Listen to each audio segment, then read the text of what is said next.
తిరుపతి జిల్లా కోట మండలం కోట చల్లకాలు వద్ద ఆర్టీసీ బస్సును ప్రమాదం తప్పింది.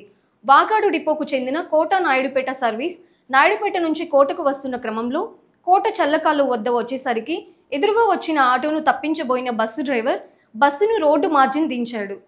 అయితే బిఎస్ఎన్ఎల్ అండర్ కేబుల్ కోసం తవ్విన భారీ గుంతలో బస్సు ఒక్కసారిగా దిగడంతో బస్సు ఉరిగిపోయింది. ఈ ప్రమాదంతో బస్సులో ఉన్న ప్రయాణికులు ఒక్కసారిగా భయాందోళనకు గురయ్యారు. బస్సులో 10 మంది ప్రయాణికులు ఉన్నట్లుగా సమాచారం. కండక్టర్తో పాటు 2 ప్రయాణికులు స్వల్పంగా గాయపడ్డారు. ఈ క్రమంలో అటుగా వెళ్తున్న గూడూరు ఎమ్మెల్యే డాక్టర్ పాసం సునీల్ కుమార్ ప్రమాదాన్ని, సంఘటనా ప్రాంతాన్ని పరిశీలించారు. బస్సులో నడిపే ఆర్టీసీ డ్రైవర్లు అప్రమత్తంగా ఉండాలని, ప్రయాణికులకు ఎలాంటి ఇబ్బందులు ఎదురవ్వకుండా చూడాలని సూచించారు. వెంటనే బస్సును తొలగించి ట్రాఫిక్ నియంత్రించాలని సూచించారు. క్రేన్ సహాయంతో ప్రమాదానికి గురైన బస్సును పక్కకు తీసి ట్రాఫిక్ నియంత్రించారు.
నాలుంటే ఏడపోతే అంత పెద్ద మిషన్ నాలుంటే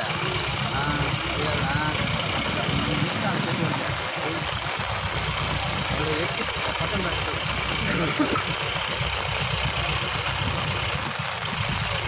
టైర్ పోయిందయా, టైరా మాట